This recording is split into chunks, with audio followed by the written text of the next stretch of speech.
चाहो दीन का नाम लेकर कोई काम करने लगो और कह दो कि दीन है। मेरे भाइयों, दीन वही माना जाएगा जो जनाब मोहम्मद रसूलुल्लाह ने दिया है।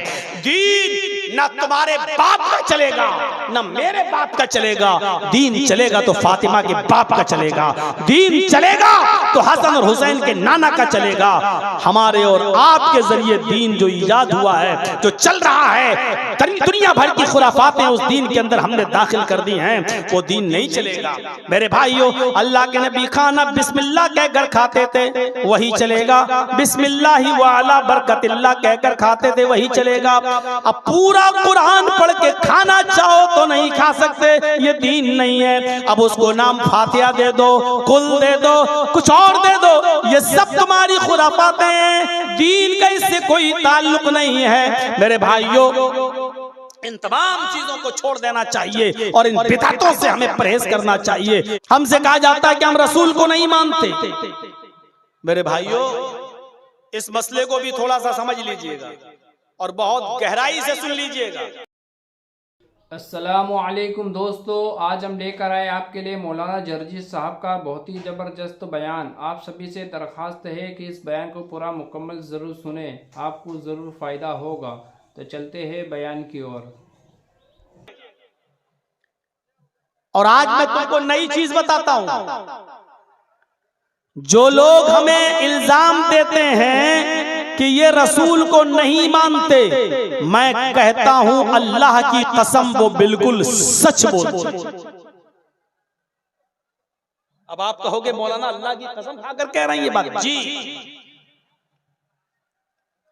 अच्छा, एक बात बताइए, आप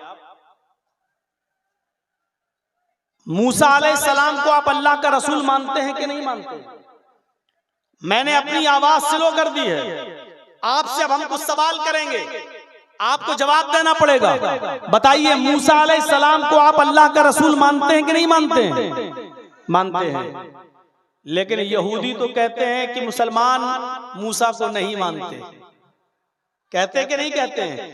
वो कहते हैं मूसा को हम ही मानते हैं। यहूदी कहते हैं कि मुसलमान मूसा को नहीं मानते। आपसे हम सवाल कर रहे हैं, आप ईसा अलैहिस्सलाम को मानते हो कि नहीं मानते हो? मानते हैं ना? हम और आप ईमानी पूरा नहीं होगा जब तक कि इनको हम नबी ना माने, रसूल ना माने। ईसा अलैहिस्सलाम को अल्लाह का रसूल मानते हैं कि नहीं मानते हैं? मानते हैं ना? लेकिन ईसाई तो कहते हैं कि मुसलमान ईसा को नहीं मानते। क्या करेंगे? ईसाई कहते हैं मुसलमान ईसा को नहीं मानते, यहूदी कहते हैं मुसलमान मूसा को नहीं मानते। वो अपनी जगह पर सही हैं, और हम जो कहते हैं कि हम मूसा को मानते हैं, ईसा को मानते हैं, हम भी अपनी जगह पर सही हैं। इसी तरीके से हमारे बहुत से भाई हमसे कहते हैं कि तुम अल्लाह के नबी को नहीं मानते, वो भी बिल्कुल सही। और हम कहते हैं कि हम अल्लाह के नबी को मानते हैं, हम भी अपनी जगह पर बिल्कुल सही। अब फर्क क्या है? मूसा अलैहिस्सलाम को यहूदी जिस तरह मूसा को नबी मानते हैं, उस तरह हम नहीं मानते। यहूदी उज़ैर को अल्लाह का बेटा मानते हैं, हम अल्लाह का बेटा नहीं मानते। ईसाई ईसा अलैहिस्सलाम को जिस तरह नबी मानते हैं और रसूल मानते हैं, उस तरह हम नहीं मानते, क्योंकि वो ईसा अलैहिस्सलाम को खुदा का बेटा भी मानते हैं और हम ईसा अलैहिस्सलाम को अल्लाह का बेटा नहीं मानते। तो वो भी अपनी जगह पर सही हैं और हम भी अपनी जगह पर सही हैं। हम ईसा को अल्लाह का कलमा मानते हैं, अल्लाह का बंदा मानते हैं, अल्लाह का रसूल मानते हैं। बगैर बाप के ईसा पैदा हुए ये मानते हैं, और ये भी मानते हैं कि ईसा अलैहिस्सलातु वस्सलाम को मौत नहीं आई, बल्कि उनको जिंदा आसमान पर उठा लिया गया है। हम ईसा को जिस तरह नबी और रसूल मानते हैं, ईसाई हमारे इस मानने को मानना नहीं मानते हैं। ईसाई हमारे इस तरह ईसा को नबी मानने को मानना नहीं मानते हैं। यहूदी हम जिस तरह मूसा को नबी मानते हैं, वो हमारे मानने को नबी का मानना नहीं मानते हैं। जिस तरह हम नबी मानते हैं, वो हमारे मानने को मानते ही नहीं है, और जिस तरह वो मानते हैं उस तरह हम नहीं मानते हैं। ईसा को अल्लाह का बेटा नहीं मानते हैं। इसी तरीके से आज हमारे मुसलमान भाई जो हमसे कहते हैं कि तुम अल्लाह के नबी को नहीं मानते, बिल्कुल सही कहते हो, क्योंकि जिस तरह तुम मानते हो उस तरह हम नहीं मानते। तुम कहते हो रसूल की सवारी आ जाती है। इधर अजान दी, अल्लाहु अकबर ला इलाहा इल्लल्लाह, वहां खड़े हो गए। अस्सलातु वस्सलामु अलैका या रसूल अल्लाह, अस्सलातु वस्सलामु अलैका या हबीब अल्लाह। हमने बहुत से लोगों से पूछा, कई लोगों से, साहब ये क्यों पढ़ते हो? तो उन्होंने कहा कि इसलिए पढ़ते हैं कि रसूल की सवारी आ जाती है, अल्लाह के रसूल तशरीफ लाते हैं। हम लोग खड़े होकर अदब के साथ सलाम पढ़ते हैं क्योंकि नबी अकरम तशरीफ लाते हैं। हमने कहा तब तो आप बड़े बदतमीज हुए। बोले क्यों? हमने कहा रसूलुल्लाह तशरीफ लाते हैं और इसके बावजूद आप उनसे नहीं कहते नमाज पढ़ाओ, और आप अपने इमाम को आगे खड़ा कर देते हो और उससे कहते हो नमाज पढ़ाओ। अब बताओ, मेरे नबी नमाज पढ़ते होंगे तो तुम्हारे इमाम के पीछे नमाज पढ़ते होंगे? कहने लगा भागो यार, तुम तो वहाबी हो गए, चलो छोड़ो। तो जिस तरह आप नबी को नबी मानते हैं उस तरह हम नहीं मानते, और जिस तरह हम नबी मानते हैं उस हमारे मानने को आप मानते ही नहीं हो। अल्लाह ताला ने नबी को जिस तरह मानने का हुक्म दिया मानते हैं। मुहम्मदुर रसूलुल्लाह सल्लल्लाहु अलैहि वसल्लम ने हमें जिस तरह बताया है उस तरह हम अल्लाह के रसूल को रसूल मानते हैं और नबी भी मानते हैं। हम ये जानते हैं कि अल्लाह के आखिरी पैगंबर हैं मुहम्मदुर रसूलुल्लाह, उनके बाद कोई दूसरा नबी इस दुनिया में नहीं आएगा। हम ये भी मानते हैं कि कयामत के दिन सारी दुनिया परेशान होगी, आदम के पास जाएंगे, मेरी सिफारिश कर दो। आदम अलैहिस्सलाम कहेंगे मैं इस लायक नहीं हूँ। वो नूह अलैहिस्सलाम के पास जाएंगे, हमारी सिफारिश कर दो। नूह अलैहिस्सलाम भी मना कर देंगे, हम सिफारिश के लायक नहीं हैं। वो जकरिया, यहया, याकूब सबके पास जाएंगे और सारे नबी मना कर देंगे। वो मूसा और ईसा के पास भी जाएंगे, ये भी मना कर देंगे। और सारे नबी मिलकर कहेंगे मुहम्मदुर रसूलुल्लाह के पास जाओ। तब ये सारे लोग नबी अकरम के पास आएंगे और अल्लाह के नबी सल्लल्लाहु अलैहि वसल्लम से कहेंगे हमारे लिए अल्लाह से सिफारिश करवा दीजिए, हमारे लिए अल्लाह से शिफाअत करवा दीजिए। तब अल्लाह के नबी सल्लल्लाहु अलैहि वसल्लम सजदे में गिर जाएंगे। हदीस के अल्फाज सुनिए, अल्लाह के नबी सजदे में गिर जाएंगे, अल्लाह की हम्दो सना बयान करेंगे जितनी अल्लाह चाहेगा। जो अल्लाह उनके मुंह से निकलवाएगा वो निकालेंगे। उसके बाद आवाज आएगी गैब से, अल्लाह पुकारेगा, आवाज आएगी इरफा रासक, आए मोहम्मद सल्लल्लाहु अलैहि वसल्लम अपना सर उठाओ। अल्लाह के नबी सजदे से अपना सर उठाएंगे। अल्लाह कहेगा सल, आए नबी मांगो, क्या मांगते हो? तो जो मांगोगे तुम्हें दिया जाएगा, जो मांगोगे तुम्हें नवाजा जाएगा। आए मोहम्मद सल्लल्लाहु अलैहि वसल्लम मांगो, अल्लाह को पुकारो, अल्लाह से मांगो, क्या मांगते हो? सल तो जो मांगोगे तुम्हें दिया जाएगा। वशफी तो शफा, अगर सिफारिश करना चाहो तो सिफारिश भी करो, जिसकी शिफात करोगे कबूल की जाएगी। आप सिफारिश कीजिए, शिफात कबूल की जाएगी। अल्लाह के नबी फरमाते हैं उस वक्त मैं गुनाहगार उम्मतियों की सिफारिश करवाऊंगा, और मैं तो चाहूंगा कि सब बख्श दिए जाएं, लेकिन ये अल्लाह की मर्जी पर मौकूफ है। अल्लाह जितनों को चाहेगा बख्श देगा, अल्लाह जितनों को चाहेगा उनको बख्श देगा। तो अल्लाह ताला मेरी सिफारिश कबूल फरमाएगा। फरमाया अल्लाह के नबी सल्लल्लाहु अलैहि वसल्लम ने, इन्नी फरतुकुम अलल हौज, मैं हौज़े कौसर पर बैठा हूँगा, तुम्हारा मीरे कारवा हूँगा, तुम्हारे हौज़े कौसर पर बैठूंगा और तुम्हारा इंतजार करूंगा।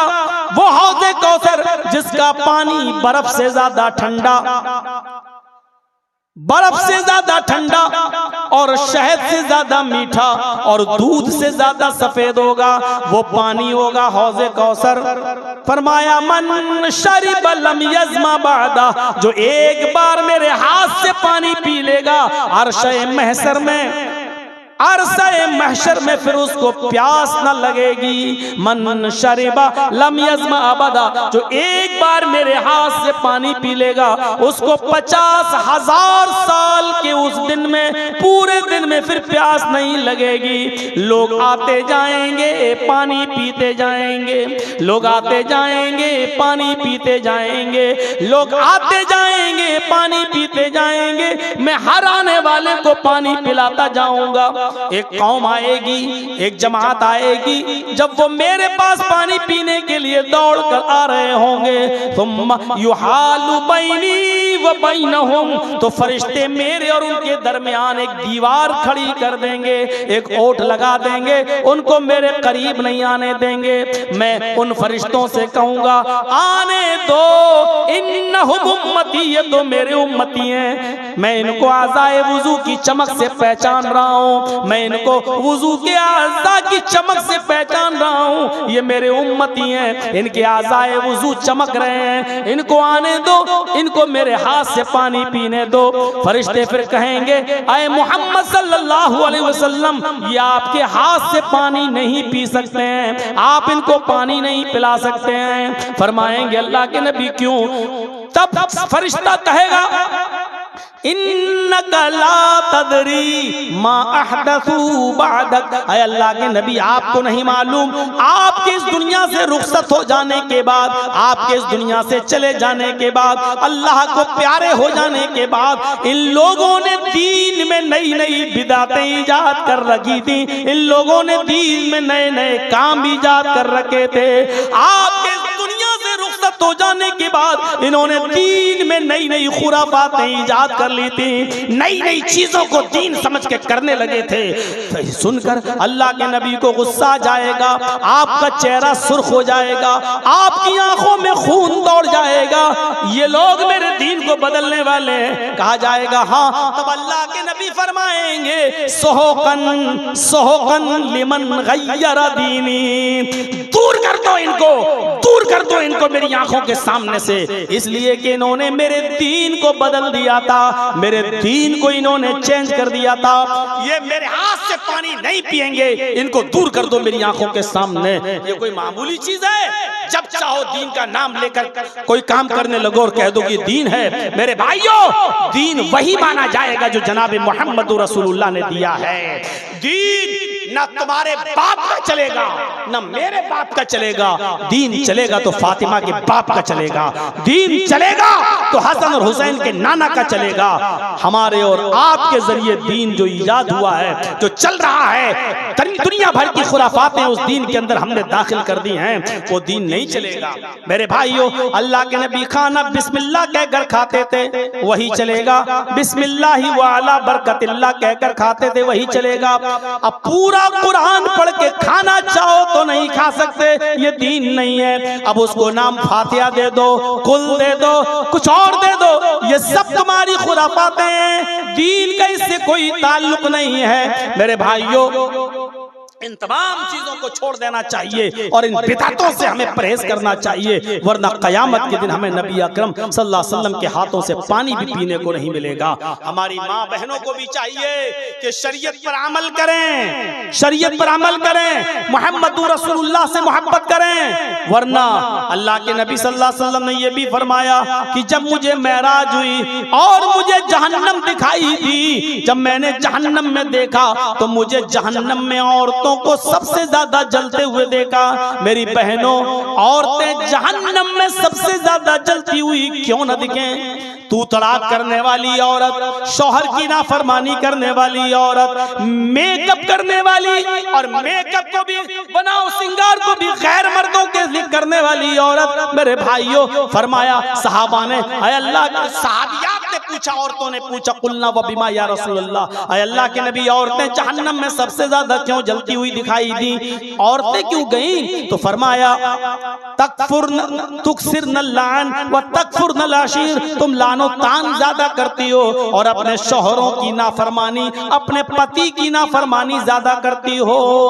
आजकल, कल भी मैंने एक तकरीर में कहा था और आज भी बता दूं मेरे भाइयों, अगर हमारी बहनें जान जाएं ये लिपस्टिक किन चीजों से बनती है, अगर लिपस्टिक को बनता हुआ देख लें तो कभी जिंदगी के अंदर लगाना गवारा नहीं करें। ये लिपस्टिक इतनी गंदी गंदी चीजों से मिलकर बनती है और इस लिपस्टिक की हिफाजत के लिए कि कुछ दिन तक ये खराब ना हो, इसमें अल्कोहल डाला जाता है। अल्कोहल, बगैर अल्कोहल के लिपस्टिक टिकी नहीं सकती है। और आप देख लीजिए किसी औरत की पुरानी लिपस्टिक को उठाइए, 2.5-3 साल पहले उन्होंने लिपस्टिक खरीदी हो, उस पुरानी लिपस्टिक का ढक्कन खोलकर आप उसको सूंघिए तो उसकी बदबू आप सूंघ नहीं पाएंगे। इस लिपस्टिक में तेजाब भी मिलाया जाता है, इसमें अल्कोहल भी मिलाया जाता है, और फिर मुंह पर यहां लगाते वक्त ये जम जाए, बहने ना पाए, इसलिए ऐसी चर्बी की आमेजिश इसमें की जाती है जो होंठों पर लगाते ही जम जाए, इंसानी बॉडी पर वो पिघल ना सके। साइंटिस्ट ने सब कुछ करके देख लिया, भैंस की चर्बी इंसान के जिस्म पे रखी पिघल गई, गाय की चर्बी रखी पिघल गई, घोड़े की चर्बी रखी पिघल गई, हिरन की चर्बी रखी पिघल गई, ऊंट की चर्बी रखी पिघल गई। सिर्फ एक चर्बी ऐसी है जो इंसान की बॉडी पर रखी और नहीं पिघली, और वो चर्बी है सूअर की। और वो सूअर की चर्बी लिपस्टिक में मिलाई जाती है। मैं खिंजीर नहीं बोल रहा हूं, हो सकता है बहुत से लोग ना समझें।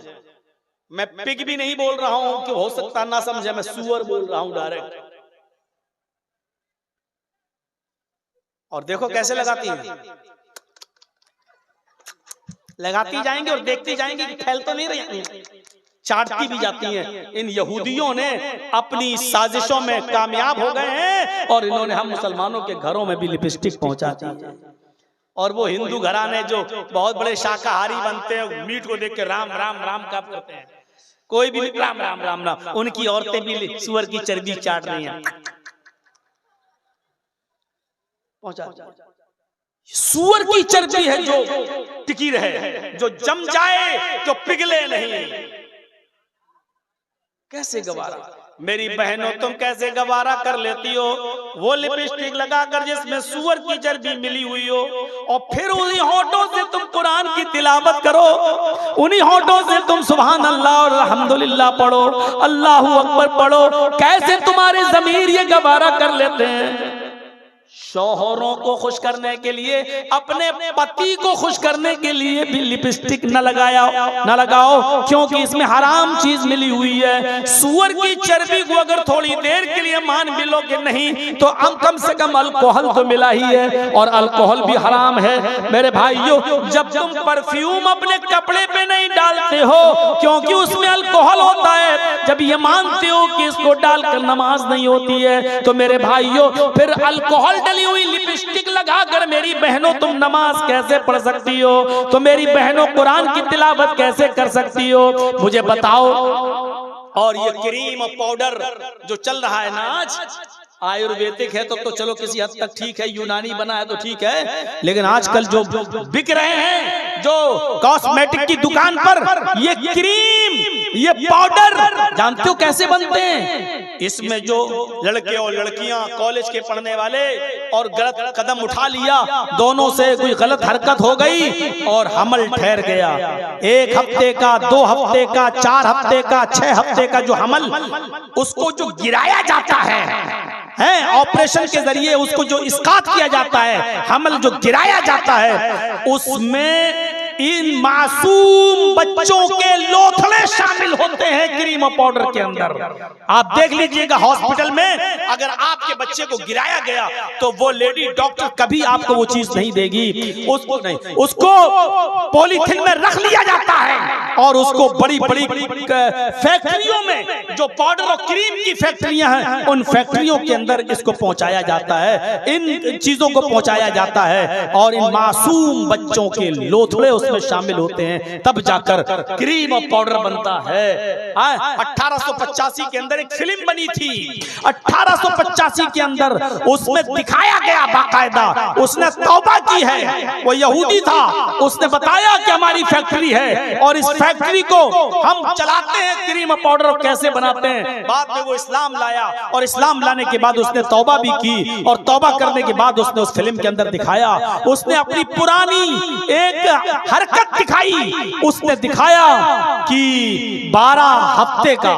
12 वीक्स 12 हफ्ते का एक बच्चा जिसमें जान डाल दी गई थी, अभी वो 12 हफ्ते का मतलब ये हुआ 3 महीने का, 3 साढ़े 3 4 महीने का बच्चा पेट में था और किसी वजह से उसको गिराना पड़ रहा था। उस बच्चे को गिराने के लिए जब कैंची अंदर डाली जाती थी तो वो बच्चा जो पेट में था कैंची की तकलीफ से भागता था, इधर उधर होता था और उसकी हार्ट बीट, उसकी दिल की धड़कनें बढ़ जाया करती थी। यानी मासूम बच्चा भी अपनी जान को बचाने के लिए उसमें इधर से उधर अपने महदूद दायरे में भाग रहा है, लेकिन उसको बेचारे को कहां भाग सकता है। और उसके टुकड़े टुकड़े किए गए और दर्द के साथ, बड़ी बेदर्दी के साथ उसको काटा गया। दर्द के उस बच्चे को दर्द देकर, तकलीफ देकर उस बच्चे को काटा गया और उसके टुकड़े टुकड़े करके बाहर निकाला गया और उसको केमिकल डालकर एक पॉलीथीन में रखा गया। और उसके बाद में उस यहूदी ने उस बच्चे के जिस्म को अपनी फैक्ट्री में क्रीम बनाने के लिए इस्तेमाल किया है, उस बच्चे की बॉडी को। मेरे प्यारे साथियों, बाद में वो इस्लाम लाया और तौबा किया और उसने ये फिल्म दिखाई कि हमसे ये गलती हुई है। और उसने बताया कि इसमें डॉक्टरों की एक टीम काम करती है, जो औरतें क्रीम लगाती हैं, पाउडर लगाती हैं। मेरे भाइयों, मेरी बहनों, इसमें उन मासूम बच्चों की बॉडी और उनके लोथड़े शामिल इनसे बने। और हम जो है बहुत आसानी से लगा लेते हैं, मेकअप चुपड़ते हैं, थूप लेते हैं, कुछ तो उसके बिना रहती ही नहीं है। सुबह सबसे पहले उठेंगी और किसी बॉयफ्रेंड ने कह दिया अपना फोटो भेजो, तो कहती है अभी नहीं, जरा फ्रेश हो जाऊं। ट्रेनों में सफर करो, जब सुबह सुबह उठती हैं ट्रेनों में सफर करने वाली लड़कियां तो भूतनी लगती हैं, और बाथरूम से में जाएंगी और वहां से जब 10 मिनट के बाद आएंगी तब वो हेमा मालिनी की अम्मा बन के आ जाएंगी कि देखो कितनी खूबसूरत बन के आ गई हैं। अब ये सब नकली चीजें हैं, नकली चीजें। आपको मालूम है, एक शादी के अंदर बारिश हो गई, एक शादी के अंदर, बंबई में एक शादी के अंदर बारिश हो गई और बारिश में लोग भाग नहीं पाए। जो औरतें मेकअप करके गई थी, मेकअप सब बह गए। यकीन मानिए उनकी औलादें अपनी अम्मा को नहीं पहचान पा रही थी कि मेरी अम्मा कहाँ है। वो कह रहा अम्मी, उसकी माँ कह रही बेटा, वो कह रहा मेरी अम्मी। वो उसको अम्मी नहीं मान रहा था, मेकअप धुल गया और जो शक्ल थी हीरोइन की वो अब भूतनी जैसी निकल आई अंदर से। मेरे भाइयों, मुकाबला हो रहा था कि मर्द ज्यादा खूबसूरत हैं या औरतें, मर्द ज्यादा खूबसूरत होती हैं औरतें। उसमें उस आदमी को अवार्ड मिला जिसने कहा मर्द। क्यों कहा? इसलिए कि मर्दों के लिए कोई क्रीम नहीं बनती है, मर्द कोई मेकअप नहीं करता है। औरतें बदसूरत होती हैं इसलिए उनको मेकअप की खूबसूरती की जरूरत होती है, मेकअप की जरूरत। उसको अवार्ड दिया है, उसको अवार्ड मिला है। उसने कहा जवाब तुम्हारा सही है। और शायद ये सवाल अमिताभ बच्चन ही ने पूछा था कौन बनेगा करोड़पति में, उसको इस सवाल को माना है। उसने कहा हाँ, ये सवाल तुम्हारा जवाब ठीक है। तो मेरे प्यारे साथियों, हमें इन चीजों से परहेज करना चाहिए। इधर उधर के केस तो लाद दिया, लेकिन आज तक किसी हिंदू पंडित को जुर्रत नहीं हुई कि मेरे किसी मंत्र पर केस किया कि ये मंत्र गलत है। आज तक 20 साल से मैंने वेदों को पढ़ा, मंत्रों को पढ़ा, लेकिन आज तक किसी पंडित की, किसी हिंदू भाई की ये हिम्मत नहीं हुई कि किसी ने ये केस किया हो कि मौलाना ने हमारी किताब में ऐसा ऐसा लिखा, ये पढ़ दिया गलत है, इस पर केस करो। ये साबित नहीं कर पाए आज तक, ना वो केस कर पाए इस पर। इसके खिलाफ बोले, उसके खिलाफ बोले, करो 50 केस कर दो। देश के खिलाफ नहीं बोलना चाहिए। अल्हम्दुलिल्लाह ये देश हमारा है, हम इस देश के खिलाफ क्यों बोलेंगे? अरे अंग्रेजों के गुलाम तो तुम थे, देश की आजादी में तुम घरों में छिपे हुए थे। आजादी तो हमने दिलवाई है, अंग्रेजों से लड़े हम, हमारे उलमा शहीद हुए। आज भी चले जाइए इंडिया गेट पर, जितने लोगों के नाम आज भी शहीदों के नाम इंडिया गेट पर लिखे हुए हैं, उन 95,000 नामों में 65,000 सिर्फ मुसलमानों के नाम, 65,000 सिर्फ मुसलमानों के नाम है। मेरे भाइयों, ये देश हमारा है, ये मुल्क हमारा है। इस मुल्क के खिलाफ हम क्यों बोलेंगे?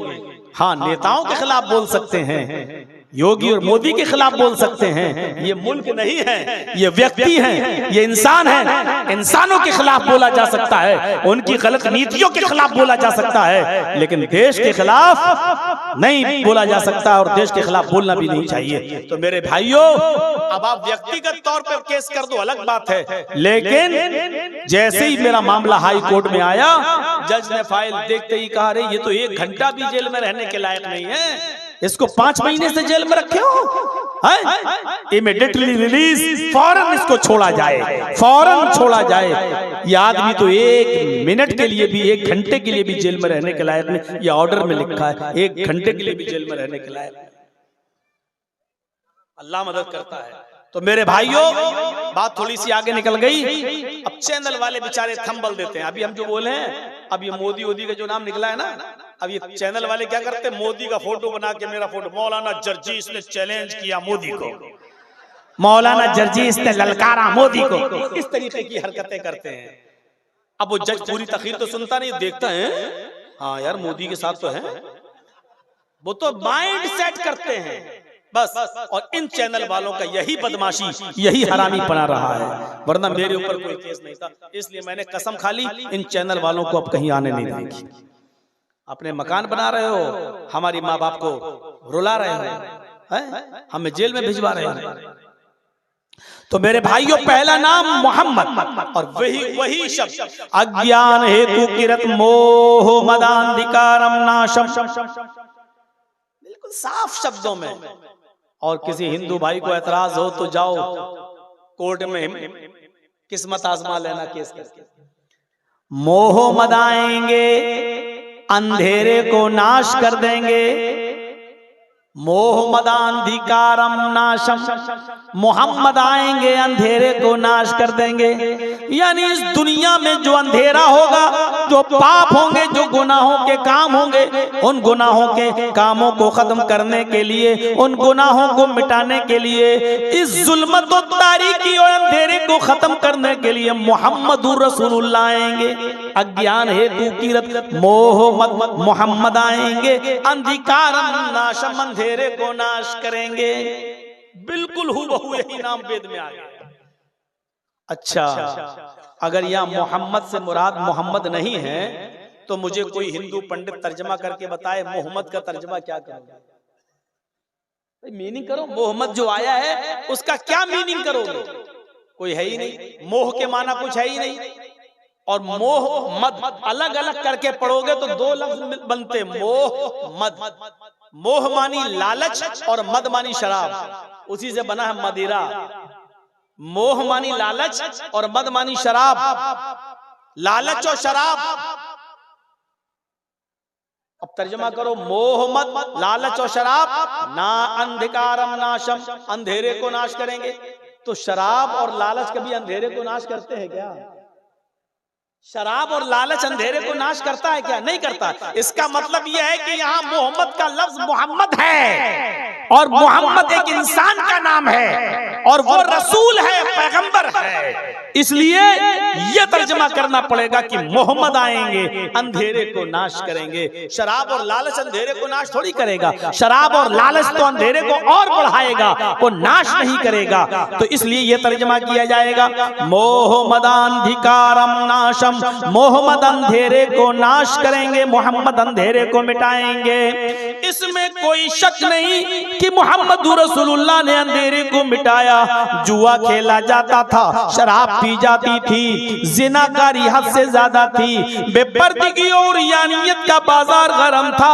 औरतें खाने काबा का, मोहम्मद रसूलुल्लाह के नबी बनने से पहले औरतें खाने काबा का बिल्कुल बरहना और नंगी होकर तवाफ किया करती थी। उनके जिस्म पर कोई कपड़ा ना हुआ करता था, वो बिल्कुल बरहना और नंगी होकर तवाफ किया करती थी। मोहम्मद रसूलुल्लाह आपने औरतों को उनके हुकूक दिलाए, उनको उनके जिस्मों पर कपड़े पहनाए। आपने जुए को खत्म किया है, आपने शराब की हुर्मत का ऐलान किया है, आपने जिनाकारी के दरवाजे को बंद किया है। इतने गुनाहों के काम हुआ करते थे कि लोग अपने घरों में पैदा होने वाली लड़की को जब वो 4 साल की हो जाया करती थी तो उस बच्ची को जंगल में ले जाया करता था उसका कसाई बाप, उसका संग दिल बाप, उसका पत्थर दिल बाप उसको जंगल में ले जाया करता था और उसको एक गड़े में धक्का दे दिया करता था और ऊपर से मिट्टी डाल कर उसको दफन कर दिया करता था, उसको मार डालता था, जिंदा दफन कर दिया करता था। ऐसा अंधेरा था जिसको मोहम्मद रसूलुल्लाह सल्लल्लाहु अलैहि वसल्लम ने आकर दूर किया। कितने चैलेंज थे नबी के सामने। हम तो हजारों मदरसे होने के बावजूद, हजारों मौलवी होने के बावजूद, हर जुमे को खुतबा होने के बावजूद, इतने जलसे होने के बावजूद अपने समाज से, अपने मुआशरे से सिर्फ जहेज की एक बुराई खत्म नहीं कर पा रहे हैं, एक लानत तक खत्म नहीं कर पा रहे हैं जहेज की। आज किसी एक लड़की का निकाह, उसकी शादी बगैर जहेज के नहीं होती है। थोड़ा बहुत ही सही, चाहे एक बाइक ही देना पड़े, एक मोटरसाइकिल ही देना पड़े, लेकिन देना पड़े। इतने मदरसे, इतने उलमा, इतने मौलाना, इतनी तकरीरें, इतने जलसे, इतने खुतबे, सब होने के बाद भी उसी मस्जिद के इर्द गिर्द रहने वाले लोग, उनकी बेटियों की शादी भी बगैर जहेज के नहीं हो पाती। इतने मौलवी मिलके एक बुराई खत्म नहीं कर पा रहे हैं, जहेज। अना मोहम्मद, उसका नाम, मेरा नाम मोहम्मद है। व अना अहमद, और मेरा दूसरा नाम अहमद है। नबी अकरम ने फरमाया कि मेरा एक दूसरा नाम है, वो नाम है अहमद।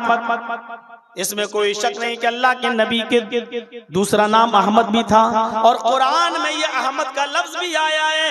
हजरत ईसा अलैहिस्सलाम ने अपनी कौम से कहा था, मैं तुम्हें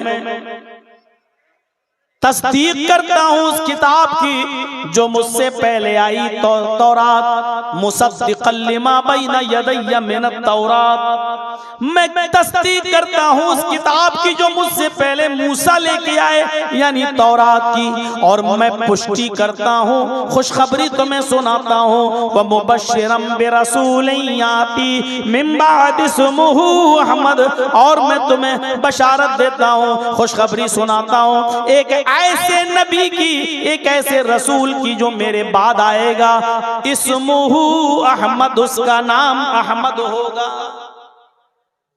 मैं तुम्हें खुशखबरी सुनाता हूं एक ऐसे रसूल की जो मेरे बाद आएगा, उसका नाम क्या होगा? अहमद। लीजिए, अहमद भी आ गया। ये अहमद का नाम भी वेदों में मौजूद है। भाई बैठ जाइए, आप लोग खड़े क्यों हैं? थोड़ा सा बैठ जाइए, आसानी रहेगी पीछे वालों को देखने में।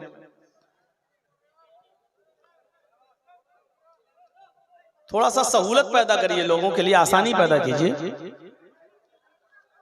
देखिए, मैं इतनी आसान भाषा में बोल रहा हूं, एक बात को कई कई बार बोलता हूं ताकि आप समझ जाएं। मैं बंबई और दिल्ली में नहीं बोल रहा हूं। मुझे मालूम है कि आप लोग बंगला बोलते हैं और हिंदी आप लोग समझते हैं, लेकिन बहुत थोड़ी थोड़ी, तो हम बहुत आसान भाषा में आपको समझा रहे हैं। कोशिश भी कर रहे हैं कि आपके जहन में, माइंड में, आपके दिमाग में मैं अपनी बात उतार सकूं।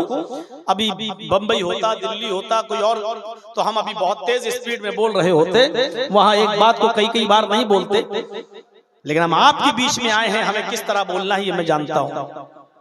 और इसीलिए बंगाल वाले बेचारे 20 साल से भूले नहीं हैं, हमको बुला रहे हैं, क्योंकि उनके समझ में मेरी बात आती है। अहमद का लफ्ज भी वेद में आया है। अहमद पितुष्परी में धामिर्तस्य जगरब अहम सूर्यवाजनि,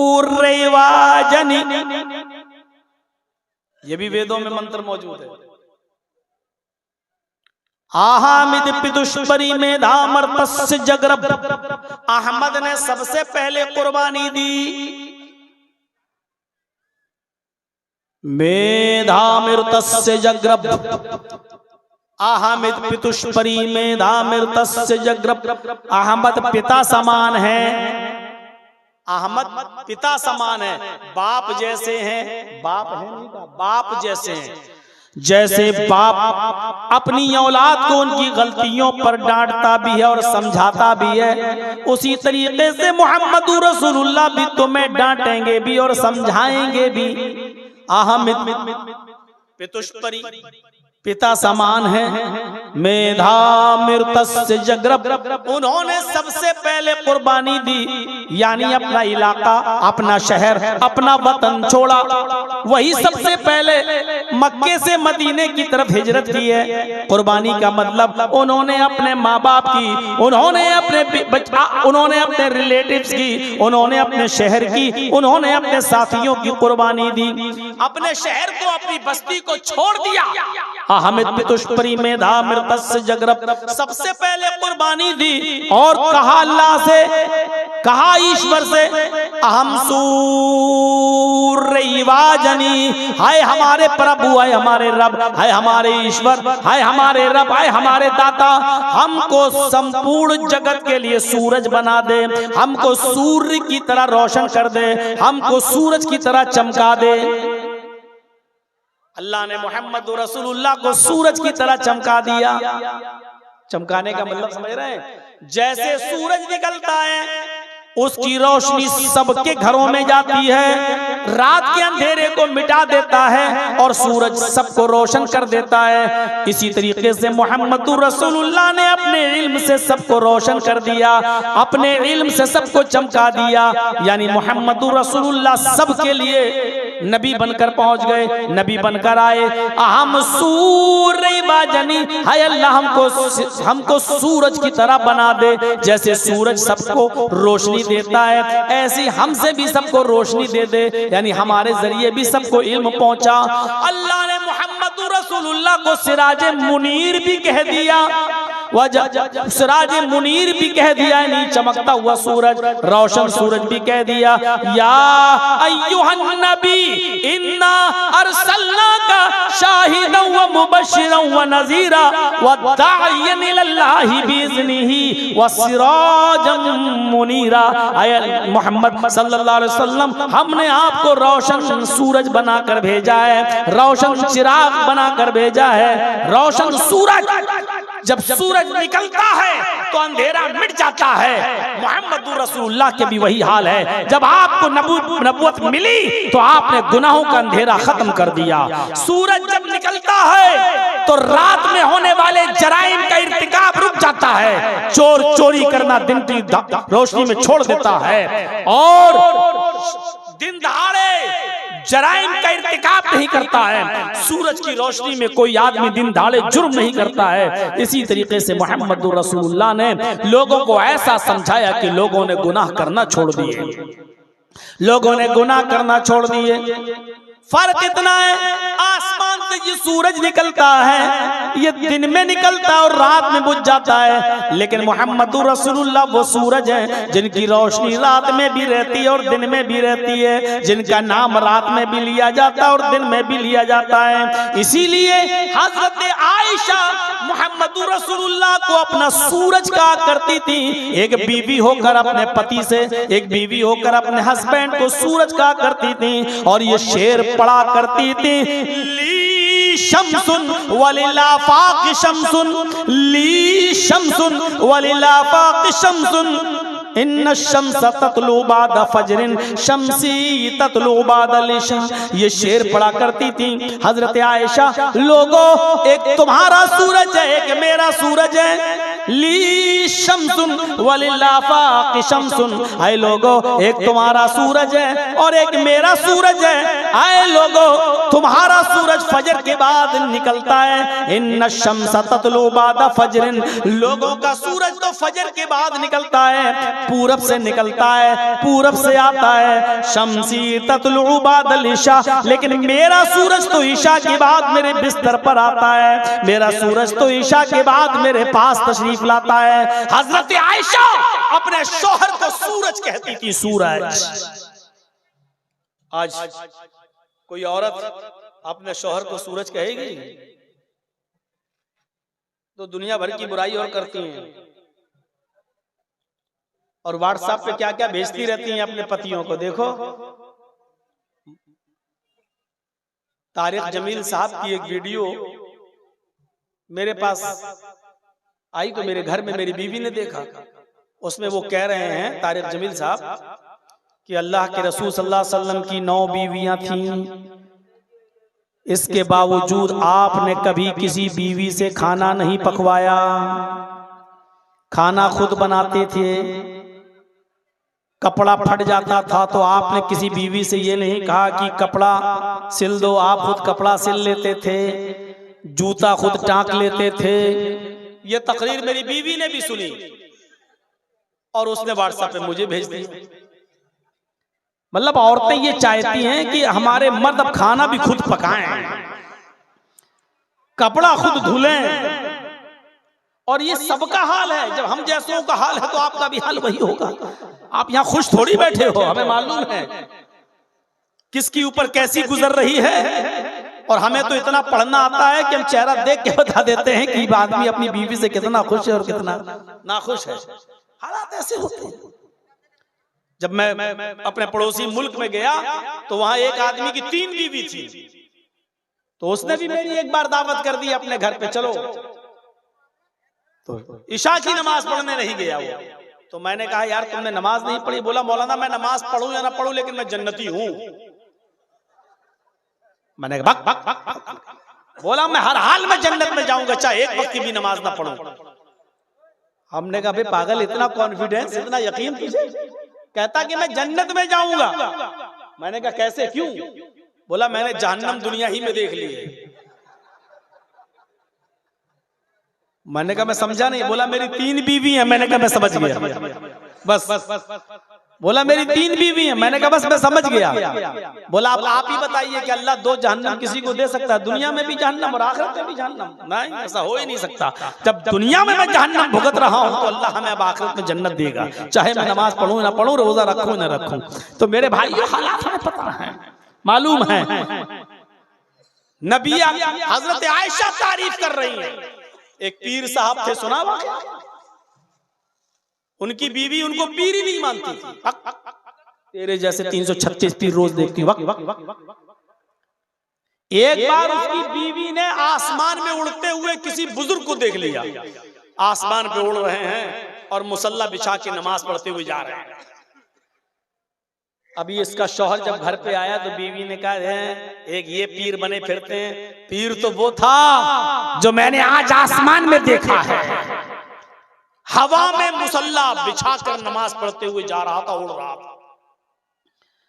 अब इसके पीर को लगा कि किसी तरह हीरो बनूं मैं अपनी बीवी की नजर में। तो कहा रे मेरी बीवी तुमने देखा है उसको? कहा हवा में उड़ते हुए देखा है? हाँ देखा है। मुसल्ला बिछाए हुए था, हाँ, उस पर खड़ा भी था हवा में और नमाज पढ़ रहा था। तुमने देखा है? हाँ। अरे वो मैं ही तो था। ये बोला उसका पीर, वो मैं ही तो था। अब बीवी को लगा कमीना ये यही था, तो अब क्या करूं? तो कहने लगी हाँ मुझे लगा कि तुम ही थे। क्या मतलब? इसीलिए तिरछे तिरछे उड़ रहे थे, टेढ़े टेढ़े उड़ रहे थे, तुमसे तो सीधा उड़ा भी नहीं जा रहा था, हैं? फिर भी कभी निकाल दी। अभी तारीफ कर रही थी, जब सुना ये तो मेरा ही आदमी, तो कहने की वो तो टेढ़े टेढ़े उड़ रहे थे, तिरछे तिरछे, किबला इधर था तुम उधर उड़ रहे थे, कमी निकाल दी। उसने कहा ऊँट रे ऊँट, तेरी कौन सी कलसी थी अभी औरत, तेरी कौन सी फितरत, क्या तुझे समझूं और क्या तुझे मानूं? मैं तो सोचा था कि मेरी ताई अब मैं हीरो बन जाऊंगा तेरी नजर में, फिर भी तूने कमी निकाल दी, फिर भी तूने कमी निकाल दी। मेरे प्यारे साथियों गौर करो, हजरत आयशा से सीखना चाहिए हमारी औरतों को, हमारी बहनों को, हमारी माओं को, हमारी कौम की बेटियों को कि वो किस तरीके से तारीफ कर रही हैं। ली शम्सुन वलिला बाकी शम्सुन शम्सी खैरुम मिन शम्सिस समाई। तुम्हारा सूरज है और एक मेरा सूरज है, मेरा सूरज तुम्हारे सूरज से बेहतर है। इन्न शम्स ततलू बादा फजरिन, तुम्हारा सूरज फजर के बाद निकलता है। शम्सी ततलू बादल इशा, और मेरा सूरज इशा के बाद मेरे बिस्तर पे आता है। ये तारीफ कर रही है हजरत आयशा रज़ी अल्लाह ताला अन्हा। तो अहमद नाम भी आया है, अहमद अहमद पितुष्परी में धामृतस से जगरब अहम सूर्यवाजनी। अहमद पिता समान है, बाप की तरह है। सबसे पहले उन्होंने कुर्बानी दी और अल्लाह से ईश्वर से कहा मुझे सूरज की तरह बना दे, मुझे सूरज की तरह चमका दे, मुझे पूरी दुनिया के लिए सूर्य बना दे। यानी जैसे सूरज की रोशनी सबको पहुंचती है ऐसी मेरी रोशनी भी सबको पहुंचा दे, मेरा इल्म मेरी तालीम भी सबको पहुंचा दे, हर घर तक इस्लाम पहुंच जाए। ये अहमद नाम भी आया है। वो अनल माही, तीसरा नाम माही, यमहुल्लाहु बिल कुफ्र, माही का मतलब मिटाने वाला। अल्लाह के नबी फरमाते अल्लाह मेरे जरिए कुफ्र को मिटाएगा। यमहुल्लाहु बिल कुफ्र, अल्लाह मेरे जरिए कुफ्र को मिटाएगा, गुनाहों को मिटाने वाला। ये भी मेरा नाम है माही, ये नाम भी वेदों में आया है। तथस्तु शंभल गिरा में सोत स्वाजी उजात मंगलाचार्य बहुला पापिता विवज्जता। तथस्तु शंभल गिरा में सोत स्वाजी उजात, शंभल गिराम में अंतिम ऋषि आएगा, आखिरी नबी शंभल गिराम में आएगा। शंभल गिराम ये मुरादाबाद वाला संभल मत समझ लेना। शंभल संस्कृत में शंभल के माना होते हैं शांत और गिराम मानी गांव। तो क्या मतलब होगा? शंभल गिराम शांति वाला गांव। अरबी में शांति वाले गांव को अगर ट्रांसलेट करोगे तो क्या करोगे? अल बलदिल अमीन। अल बलद मानी शहर और अमीन मानी अमन वाला। अब शंभल गिराम शांति वाला गांव, और अरबी में कहना हो तो क्या कहोगे? अल बलदिल अमीन, अमन और शांति वाला शहर। तो अब देखिए अल्लाह के नबी कहाँ आए? अल बलदिल अमीन में आए। कहाँ आए? मक्के में आए। तो वेदों ने क्या कहा है? आखिरी नबी मोहम्मद कहाँ आएंगे? शंभल गिराम में आएंगे, शांति वाले गांव में आएंगे, यानी अल बलदिल अमीन में मक्के में आएंगे। मोहम्मद रसूलुल्लाह कहाँ आए? मक्के में। हिंदू भाइयों बहुत सोचने की जरूरत है। तुम्हारी किताब नाम बता रही है, अब तुम्हारे यहाँ शंभल गिराम कोई ना हो तो हम क्या करें? सूरज रोशनी दे रहा है, चमगादड़ ही अंधा हो जाए ना दिखे तो इसमें सूरज का क्या कसूर है? तुम्हारी किताबें तुम्हें रोशनी दे रही हैं, उन किताबों की रोशनी में तुम्हें ना दिखाई दे तो इसमें किताबों का क्या कसूर है? शंभल गिराम में आएंगे, सोत स्वाजी उजात है, लोगों को ऊंची जगह पर खड़े होकर स्पीच देंगे, सुनाएंगे, अच्छी बातें बताएंगे। अल्लाह के रसूल सल्लल्लाहु अलैहि वसल्लम मिंबर पर खड़े होकर, ऊंची जगह पर खड़े होकर लोगों को समझाते थे। यानी मस्जिद में समझाने के लिए मिंबर बना लिया, लकड़ी के मिंबर पर खड़े हो जाते थे और आप लोगों को नसीहतें करते थे। सोत स्वाजी उजात, मंगलाचार, नेकियों की बातें बताएंगे, अच्छी अच्छी बातें बताएंगे। बहुला पापिता विवज्जता, बहुला बनी बहुत बड़े बड़े पाप ताप गुनाह, यानी कबीरा गुनाह, बड़े बड़े गुनाहों से लोगों को रोकेंगे, बड़े बड़े गुनाहों से लोगों को मना करेंगे, बड़े बड़े गुनाहों से लोगों को बाज रखेंगे। और यहाँ क्या कहा जा रहा है? यमहुल्लाहु बिल कुफ्र, गुनाहों को मिटाने वाला। यानी अल्लाह के नबी का नाम माही है, बड़े बड़े गुनाहों को मिटाने वाले, उनको खत्म करने वाले, गुनाहों के कामों से रोकने वाले। और यहाँ वेदों में क्या कहा गया है? बहुला पापिताप विवज्जता, वो बड़े बड़े गुनाहों का नाम लेकर मिटाएगा, वो बड़े बड़े गुनाहों को नाम लेकर खत्म करेगा। बड़े बड़े गुनाहों का, आपने बड़े बड़े गुनाहों का नाम लेकर खत्म किया कि नहीं किया? एक सहाबी आए, अय्यु ज़ंबि अकबरु इंदल्लाहि, या रसूल अल्लाह, आए अल्लाह के नबी सबसे बड़ा गुनाह क्या है बताइए, सबसे बड़ा गुनाह क्या है बताइए? अल्लाह के नबी सल्लल्लाहु अलैहि वसल्लम ने फौरन फरमाया, अंतदउ लिल्लाहि निद्दन व हुवा खलक़क, अल्लाह को छोड़कर किसी और को पुकारना, किसी और से मदद तलब करना, हाजत रवा समझते हुए और मुश्किल कुशा समझते हुए। हमने आपसे पेन मांग लिया, ये शिर्क नहीं है, क्योंकि आपको हमने हाजत रवा नहीं माना है, हमने आपको मुश्किल कुशा नहीं माना है। हमारे सामने ये आपके मौलाना साहब बैठे, मैंने कहा हजरत जरा पेन दे दीजिए, ये शिर्क नहीं है। बहुत से लोग एकदम कह देते हैं हाँ, अपनी बीवी से खाना मांग लेते हैं, ये शिर्क नहीं है। अगर हमने बेटा बेटी कहीं से मांग लिया तो शिर्क हो गया है। नहीं, बीवी से खाना मांगना शिर्क नहीं है। हजरत से मैंने पेन मांग लिया, ये शिर्क नहीं है, क्योंकि हजरत को हमने मुश्किल कुशा नहीं माना है। आज हमें पेन की जरूरत पड़ गई, कल हजरत को हमसे 100 रुपए की जरूरत पड़ सकती है, कल हजरत हमसे मांग सकते हैं। ये हमारे मोहताज हैं, हम इनके मोहताज हैं जिंदगी की जरूरतों में, मुश्किल कुशा नहीं है। बीवी से हमने कह दिया खाना लाओ, हम शिर्क नहीं कर रहे हैं, इसलिए कि बीवी को मुश्किल कुशा नहीं मानते हैं, क्योंकि बीवी भी हमारी मोहताज है। वो हमें खाना नहीं दे रही है, खाना उसने तब दिया जब चावल लाकर मैंने दिया, दाल लाकर मैंने दिया, सब्जी लाकर मैंने दिया, तेल लाकर मैंने दिया, नमक लाकर मैंने दिया, गैस का सिलेंडर लाकर मैंने दिया, उसने पकाकर तैयार कर दिया और पक गया खाना तो हमको लाई। हम उसके मोहताज है, वो हमारी मोहताज है, इसलिए ये शिर्क नहीं है। लेकिन जब हम किसी से बेटा बेटी मांगते हैं, किसी के दर पे जाते हैं, तो हम उसको अपना मोहताज नहीं मानते हैं, बल्कि उसको हम मुश्किल कुशा मानते हैं, उसको हम हाजत रवा मानते हैं और उसको हम औलाद देने वाला मानते हैं। और ये कहते हैं, ये नहीं मानते कि ये भी मेरा मोहताज है, ये भी मेरा मोहताज है, जबकि हकीकत में वही हमारा मोहताज है, हम उसके मोहताज नहीं हैं, क्योंकि अब वो कब्र में दफन है। हम उसके लिए दुआ करेंगे कि अल्लाह इस मरने वाले की रूह बख्श दे, अल्लाह इसकी मग़फ़िरत फरमा, अल्लाह इस पर अपना रहम फरमा। इसलिए दुनिया में जितने भी बड़े बड़े बुजुर्गों के नाम हैं, लाइए कोई एक नाम, उनके नाम के आगे अगर आप रहमतुल्लाह अलैह न लेते हो तो बताइए, आप कोई एक नाम ले लीजिए। बड़े से बड़े पीर का नाम क्या है? अब्दुल कादिर जिलानी। क्या कहते हो आगे? रहमतुल्लाह अलैह। अरे आप तो खुद उनके लिए दुआ कर रहे हो यार। रहमतुल्लाह अलैह का मतलब क्या? अल्लाह की रहमत हो उन पर, अय अल्लाह तेरी रहमत हो उन पर। इसका मतलब यह है कि वो तुम्हारी दुआओं के मोहताज हैं, तो जो हमारी दुआओं का मोहताज हो वो हमें क्या देगा? समझ गए ना? इतनी मोटी सी बात समझ में नहीं आती है। ख्वाजा मोइनुद्दीन चिश्ती अजमेरी रहमतुल्लाह अलैह बहुत बड़े बुजुर्ग हैं, बुजुर्गी की हम इनकार नहीं कर रहे हैं, लेकिन उसके नाम के आगे क्या है? रहमतुल्लाह अलैह। अल्लाह की रहमत हो इनके ऊपर।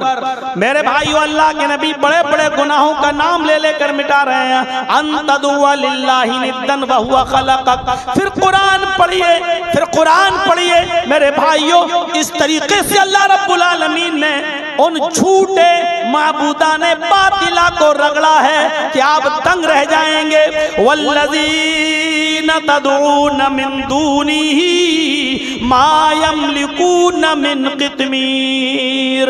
अल्लाह को छोड़कर तुम जिनको पुकार रहे हो, वल्लज़ीना तदऊन मिन दूनिही, उसको छोड़कर तुम जिसको भी पुकार रहे हो, मा यमलिकून मिन क़ित्मीर, ये खजूर की गुठली के छिलके के भी मालिक नहीं है। मा यमलिकून मिन क़ित्मीर, ये खजूर की गुठली के छिलके के भी मालिक नहीं है। अल्लाह ने ऐसा रगड़ा कि खजूर का मालिक नहीं। अरे खजूर के ऊपर तो एक गूदा होता है, एक मग़ज़ होता है, वो बहुत बड़ी चीज है। फरमाया खजूर का मालिक होना तो बहुत बड़ी बात है। फरमाया वल्लज़ीना तदऊन मिन दूनिही मा यमलिकून मिन क़ित्मीर, खजूर के अंदर जो गुठली होती है ये उस गुठली के भी मालिक नहीं है। अरे गुठली भी बहुत बड़ी चीज, अल्लाह ने गुठली भी नहीं कहा है, इसलिए कि गुठली को पीस कर तो भूसा बनाया जा सकता है, उसको तो जानवर के खिलाने के काम आता है, उससे भी तो फायदा हासिल किया जाता है। अरे गुठली के भी नहीं, गुठली के ऊपर हल्का सा परत होता है, हल्का सा छिलका होता है, आप नाखून मारेंगे तब वो निकलेगा। फरमाया ये उस छिलके के भी मालिक नहीं है। वल्लज़ीना तदऊन मिन दूनिही मा यमलिकून मिन क़ित्मीर, खजूर को छोड़ो, खजूर की गुठली भी छोड़ दो, खजूर की गुठली के छिलके के भी मालिक नहीं है। ऐसी जगह पहुंचा दिया अल्लाह रब्बुल आलमीन ने, ऐसी जगह पहुंचाया। इन्नल्लज़ीना तदऊन मिन दूनिल्लाहि लन यख़्लुक़ू ज़ुबाबा, अल्लाह को छोड़कर तुम जिनको पुकारते हो ये सब मिल जाएं, वलव इज्तमऊ लहू, सब मिल जाएं। अल्लाह को छोड़कर तुम जिनको पुकारते हो ये एक मक्खी भी पैदा करने की ताकत नहीं रखते। वलव इज्तमऊ, सबकी सब जमा हो जाएं, कश्मीर से कन्याकुमारी तक, बरेली से बगदाद तक, पूरी दुनिया के सारे इकट्ठे हो जाएं, ये सब मिल जाएं तो एक मक्खी मक्खी भी पैदा करने की ताकत नहीं रखते। अरे मक्खी पैदा करना तो दूर, मक्खी थोड़ी सी कोई चीज इनसे लेकर चली जाए, मिठाई से कुछ थोड़ा सा रस, थोड़ा सा शीरा चूस ले, थोड़ा सा शक्कर का एक दाना, चीनी का एक दाना ले जाए, अल्लाह कहता है व इन यस्लुबहुमुज़्ज़ुबाबु शैअन ला यस्तनक़िज़ुहु मिन्हु। तो ये उस मक्खी को पकड़कर जो चीज वो छीन कर ले गई, ये उससे वो चीज वापस लेने की भी ताकत नहीं रखते, वापस भी नहीं ले सकते। अब बहुत से लोग कहेंगे मौलाना ये बात तो अल्लाह ताला ने पत्थर की मूर्तियों के लिए कही है, ये बुजुर्गों के लिए नहीं कही है, ये नेक बंदों के लिए नहीं कही है, ये पत्थर की मूर्तियों के लिए कही। अल्लाह जानता था कि ऐसे लोग पैदा होंगे जो कमियां निकालेंगे, जो कहेंगे पत्थर की मूर्तियों के लिए कही, इसलिए अल्लाह ने साफ साफ कह दिया है इन्नल्लज़ीना तदऊना मिन दूनिल्लाहि इबादुन अम्सालुकुम। अल्लाह को छोड़कर तुम जिनको पुकार रहे हो वो पत्थर की मूर्तियां नहीं है, वो तुम्हारे ही जैसे बंदे हैं। इबादुन अम्सालुकुम, वो तुम्हारे ही जैसे बंदे हैं। तुम पत्थर की मूर्तियों से बेटा बेटी नहीं मांग रहे हो, अपने ही जैसे बंदों से बेटा बेटी मांग रहे हो। अल्लाह ने कहा इबादुन अम्सालुकुम, वो तुम्हारे ही जैसे बंदे हैं। पत्थर की मूर्तियों के बारे में ये कुरान की आयत नाजिल नहीं हुई है, बल्कि ये बुजुर्गों बंदों ही के लिए हुई है। अल्लाह को सब कुछ मंजूर है, लेकिन शिर्क बर्दाश्त नहीं है, शिर्क मंजूर नहीं है। No compromise. नमाजों में कमी होगी, हम तुम्हें चाहें तो माफ कर देंगे। रोजे में कमी होगी, हम चाहें तो तुम्हें माफ कर देंगे। हाँ, नमाज की, रोजों की, हज की, ज़कात की कमियां लेके आओगे, हम हो सकता है तुम्हें माफ कर दें, लेकिन शिर्क लेके आओगे तो हम तुम्हें माफ नहीं करेंगे। इन्नल्लाह ला यग़फ़िरु अन युश्रक बिही व यग़फ़िरु मा दून ज़ालिका लिमन यशा। अल्लाह शिर्क को माफ नहीं करेगा और उसके अलावा जिसको चाहेगा अल्लाह माफ कर देगा, लेकिन शिर्क को अल्लाह माफ। बड़े बड़े गुनाहों का नाम लेकर अल्लाह के नबी सल्लल्लाहु अलैहि वसल्लम ने मिटाया है, इसलिए आप बहुला पापिता विबज्जता, बड़े बड़े गुनाहों को मिटाने वाले होंगे। आपने मिटा, आप मोहम्मद भी थे, आप अहमद भी थे, आप माही भी थे। और मोहम्मद का माना क्या है? जिसकी सबसे ज्यादा तारीफ की जाए। देखिए दो लफ्ज हैं, मोहम्मद और अहमद। मोहम्मद का माना जिसकी तारीफ सबसे ज्यादा की गई हो, और अहमद का माना जिसने सबसे ज्यादा तारीफ की हो। दो लफ्ज याद रखिएगा, मोहम्मद जिसकी तारीफ सबसे ज्यादा की गई हो, और अहमद के माना जिसने अल्लाह की तारीफ सबसे ज्यादा की हो। ये दोनों नाम मोहम्मद पर फिट बैठते हैं सल्लल्लाहु अलैहि वसल्लम। अल्लाह के नबी की तारीफ सबसे ज्यादा की गई। इंसानों में, मखलूकात में सबसे ज्यादा किसका नाम लिया गया? मुहम्मदुर रसूलुल्लाह सल्लल्लाहु अलैहि वसल्लम का। आप सुबह उठते हैं, आप देखिए सुबह आँख खुली, आप क्या पढ़ेंगे? अल्हम्दुलिल्लाहिल्लज़ी अहयाना बअदा मा मातना व इलैहिन नुशूर। ये सुबह उठते ही आपकी दुआ शुरू हो गई है। अब आप देखिए, अब आप सुबह उठने के बाद सबसे पहले वुजू बनाएंगे, बिस्मिल्लाह। जब बिस्मिल्लाह कहकर आप वुजू बनाएंगे तो वुजू के बाद की जो दुआ पढ़ेंगे उसमें मुहम्मदुर रसूलुल्लाह का नाम लेंगे। क्या कहेंगे? अशहदु अन्ना मुहम्मदन अब्दुहु व रसूलुहु। अल्लाह के नबी का नाम। कितना नाम लिया जाता है। पूरी दुनिया का मुसलमान वुजू के बाद की दुआ पढ़ता है, और ना पढ़ता हो तो याद कर लेना चाहिए नबी का नाम।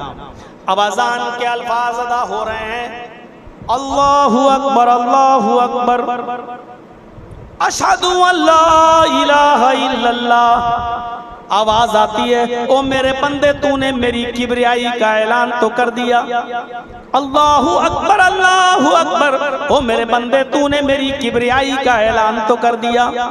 अशहदु अल्ला इलाहा इल्लल्लाह, ओ मेरे बंदे तूने मेरी वहदानियत का और मेरी तौहीद का इकरार तो कर लिया, लेकिन अभी मेरे नबी की रिसालत का इकरार नहीं हुआ है। ऐ मेरे बंदे, तेरी अज़ान उस वक्त तक मुकम्मल नहीं होगी जब तक कि तू मेरे नाम के साथ साथ मेरे हबीब का, मेरे मुस्तफा का नाम नहीं लेगा। और भी यहाँ नाम लेना पड़ता है, अशहदु अन्ना मुहम्मदर रसूलुल्लाह।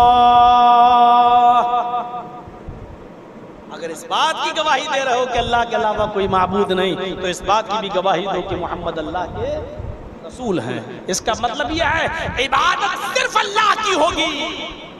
और इताअत सिर्फ मोहम्मदुर रसूलुल्लाह की होगी।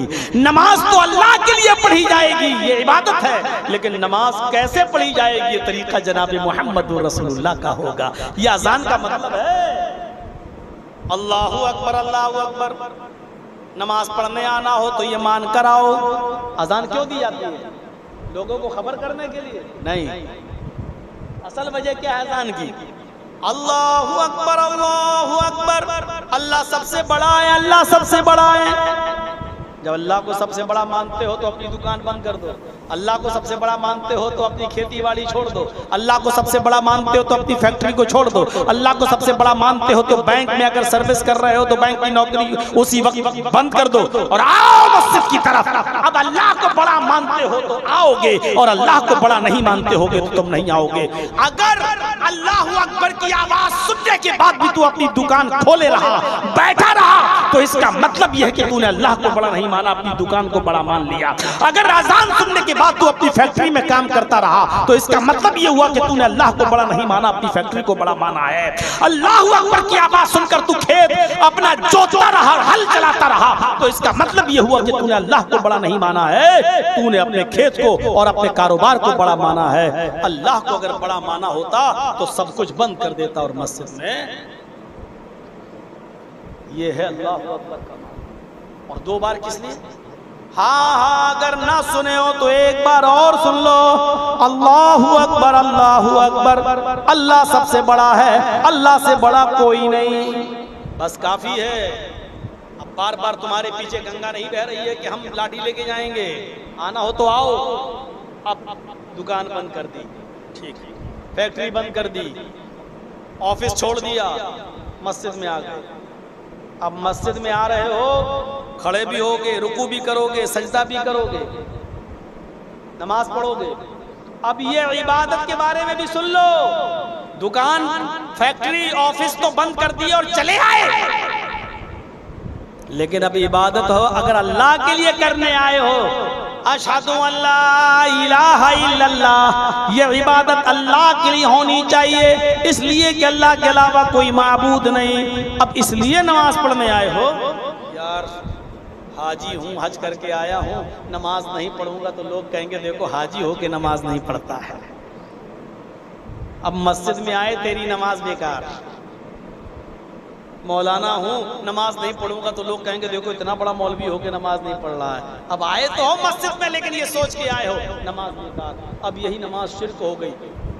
लो मौलाना कितनी चीजें शिर्क हैं। हाँ, क्योंकि अब आप गांव वालों के लिए नमाज पढ़ रहे हो, मोहल्ले वालों के डर से नमाज पढ़ रहे हो। और अल्लाह के रसूल ने फरमाया मन सल्ला युराई फक़द अशरक, जिसने दूसरों को दिखाने के लिए इबादत की, दूसरों को दिखाने के लिए नमाज पढ़ी, उसने शिर्क। अब यही नमाज शिर्क हो, क्योंकि अब अल्लाह के लिए रुकू नहीं हो रहा है, अल्लाह के लिए सजदा नहीं हो रहा है, अल्लाह के लिए क़याम नहीं हो रहा है। अब तो इस डर से आए हो कि लोग क्या कहेंगे। एक टाइम नमाज भी पढ़ी तो अब लोगों के लिए नहीं। अशहदु अल्ला इलाहा इल्लल्लाह, अगर अल्लाह को माबूद मानते हो तो इबादत अल्लाह के लिए करने आओ, ठीक है। अब मस्जिद में आ गए, इबादत अल्लाह के लिए करने आए जी, तो अब इबादत कैसे की जाएगी? एक रकात में कितने रुकू किए जाएंगे, कितने सजदे किए जाएंगे? ज़ुहर में कितनी रकात पढ़ी जाएगी? कितनी बार सुभान रब्बियल अज़ीम सुभान रब्बियल आला पढ़ा जाएगा? अब तुम आ तो गए हो मस्जिद के अंदर नमाज पढ़ने के लिए, आ तो रहे हो, तो याद रखना यहाँ तुम्हारा तरीका नहीं चलेगा, मौलवी जर्जीस का नहीं चलेगा, फला का नहीं चलेगा, फला का नहीं चलेगा। अब तुम्हें नमाज पढ़ने आना है, अल्लाह की इबादत करने आना है, अल्लाह को सबसे बड़ा मान लिया। अब तुम मस्जिद की तरफ आना चाहते हो तो ये सोच के आना अशहदु अन्ना मुहम्मदर रसूलुल्लाह, मुहम्मद अल्लाह के रसूल हैं। ये नमाज तुम्हें जनाब मोहम्मद रसूलुल्लाह के तरीके पर पढ़ना पड़ेगी। ज़ुहर की 4 रकात फर्ज है, अगर 5 पढ़ोगे तो गुनाहगार होगे, 3 पढ़ोगे तो गुनाहगार होगे। असर की 4 रकात फर्ज है, अगर 5 पढ़ोगे तो गुनाहगार होगे, 3 पढ़ोगे तो तो गुनाहगार हो गए। मगरिब की 3 रकात फर्ज है, अगर 4 जानबूझकर पढ़ोगे तो गुनाहगार हो गए, और 2 पढ़ लोगे जानबूझकर तब भी गुनाहगार हो गए। फजर की बड़ी इंपॉर्टेंट नमाज है, सबसे बड़ी अहमियत रखती है, लेकिन उसकी 2 ही रकातें फर्ज हैं। अगर 3 पढ़ोगे तो गुनाहगार हो जाओगे, और 1 पढ़ के सलाम फेर लोगे तब भी गुनाहगार हो जाओगे। इसलिए कि अब ये नमाज तुम्हें अपने मनमानी तरीके पर नहीं पढ़ना है, फला फला मौलवी और कठमुल्लाओं के तरीके पर नहीं पढ़ना है। ये नमाज तुम्हें जनाब मोहम्मद रसूलुल्लाह के तरीके पर पढ़ना है। हाँ, ये 3 चीजें अगर तुम मानते हो, 3 चीजें, अल्लाह को बड़ा मानते हो तो दुकानें बंद करो, अल्लाह के लिए इबादत करना चाहते हो तो दुकानें बंद करके आओ, मोहम्मद रसूलुल्लाह के तरीके पर नमाज पढ़ना चाहते हो, ये 3 चीजें अगर तुमने मान ली, अब कहा जा रहा है हय्या अलस्सलाह, तो अब आओ नमाज के लिए। नमाज के लिए 3रे नंबर पे नहीं, 4थे नंबर पे कहा जा रहा है। आप कहेंगे नमाज, अजान नमाज के लिए होती, अगर अजान नमाज के लिए होती तो यही कहा जाता हय्या अलस्सलाह, आओ नमाज के लिए, लेकिन ये नहीं कहा जा रहा है। पहले क्या कहा जा रहा है? अल्लाहु अकबर, अल्लाहु अकबर। फिर क्या कहा जा रहा है? अशहदु अल्ला इलाहा इल्लल्लाह। फिर क्या कहा जा रहा है? अशहदु अन्ना मुहम्मदर रसूलुल्लाह। मतलब समझ गए ना? अल्लाह को बड़ा मानो, सबको छोटा, ठीक, अल्लाह के लिए इबादत हो, ठीक, मोहम्मद रसूलुल्लाह के तरीके पर हो, ठीक, इतना मान लिया। हाँ, हय्या अलस्सलाह, अब आओ नमाज के लिए।